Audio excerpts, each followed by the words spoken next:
I wasn't sure if college was for me. I was worried about if I could keep up with it and the cost. My dad tried culinary school, but he couldn't finish because of the cost, and I was worried it would be the same for me. But I love food, and I wanted to learn how to make dishes, bring people together, make things that I actually like to eat. So I gave the UH Community Colleges a shot.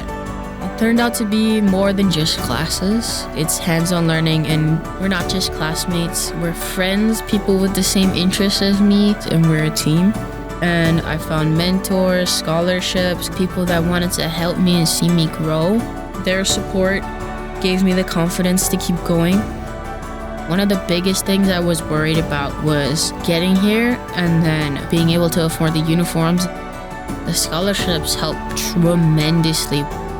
As a native Hawaiian, staying connected to my culture is very important. And I got to learn different things about my culture, stuff that I wouldn't get to learn. Through this experience, I've discovered a deeper sense of understanding myself and who I am.